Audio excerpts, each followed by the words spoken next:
नमस्कार, मैं श्रीकांत चौहान आप सभी का ट्रेड टॉक के पॉडकास्ट में स्वागत करता हूं। आज हम निफ्टी और बैंक निफ्टी के लिए ट्रेडिंग स्ट्रैटेजी के ऊपर चर्चा करेंगे। साथ ही साथ हम कुछ ऐसे शेयर्स के ऊपर फोकस करेंगे जिनका कल के दिन में अच्छा प्रदर्शन रहा। बट उसके पहले हमें ग्लोबल मार्केट्स को जानना ज़रूरी है, क्योंकि वहाँ से जो क्यूज़ आ रहे हैं वही पूरे मार्केट के सेंटीमेंट को मूव करा रहे हैं।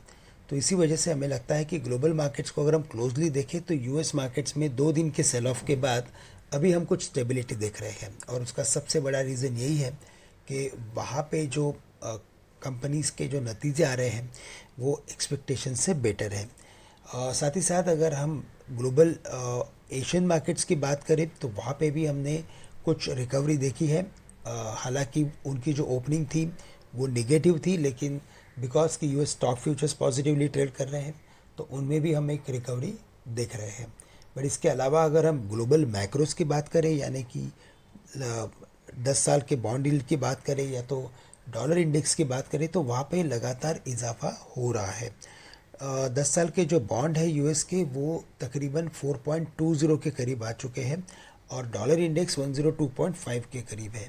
ये जो कॉम्बिनेशन होता है तेज़ी का डॉलर इंडेक्स में और बॉन्ड यील्ड में, वो इमर्जिंग मार्केट्स के लिए निगेटिव होता है, क्योंकि इसी वजह से जो फ्लोज़ होते हैं, यानी कि जो पैसे एफआईएस इमर्जिंग मार्केट्स में लेके आते हैं उनमें कुछ कमी आती है। और इसी वजह से हमें लगता है कि ये इमर्जिंग मार्केट्स के लिए एक वरीसम फैक्टर है और हमें केयरफुल रहना ज़रूरी है।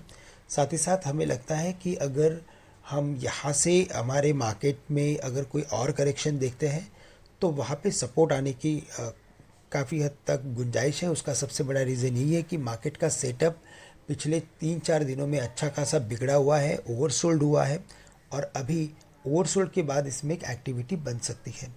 तो 19,200 के स्टॉप लॉस के साथ अगर हम 19,350 250 के रेंज में अगर लॉन्ग पोजीशंस बनाते हैं तो हमें लगता है कि वो फ़ायदेमंद हो सकता है। 19,450 से लेकर 550 के भी लेवल्स हम निफ्टी में ऊपरी तरह देख सकते हैं।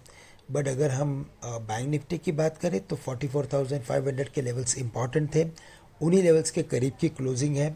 इंट्राडे में नो डाउट हमने करेक्शन देखा, लेकिन अगर हम वापस कोई करेक्शन देखते हैं बैंक निफ्टी में तो 44,250 350 के रेंज में हम लॉन्ग की पोजीशंस बना सकते हैं। स्टॉप लॉस हमें रखना पड़ेगा 44,000 के लेवल्स का।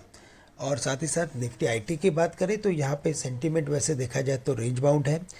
बड़े फॉल में आईटी ने पार्टिसिपेट नहीं किया है, जो एक पॉजिटिव फैक्टर है आईटी स्टॉक्स के लिए। और 29,600 से रिबाउंड हुआ है तो वापस एक बार 30,000 से लेकर 30,200 के लेवल्स वो दिखा सकता है। बट अगर हम बाकी इंडाइसेस की बात करें तो सीमेंट और फार्मा में अच्छी तेज़ी बनी है। जैसे मैंने कहा था कि अगर कुछ एक स्टॉक्स को देखना है तो अल्ट्राटेक सीमेंट्स पे फोकस किया जा सकता है, इंपॉर्टेंट सपोर्ट्स के करीब आ चुका है। और साथ ही साथ मुझे लगता है कि दालमिया भारत, यहाँ पे भी कुछ हम लॉन्ग के ट्रेड्स ले सकते हैं। बट इसके अलावा अगर हम फार्मा की बात करें तो वहाँ पे कई सारे स्टॉक्स में रिकवरी थी, लेकिन सिप्ला हमें लगता है कि एक काफ़ी करंट लेवल से प्रॉमिसिंग कैंडिडेट है, इंपॉर्टेंट सपोर्ट्स के करीब आ चुका है।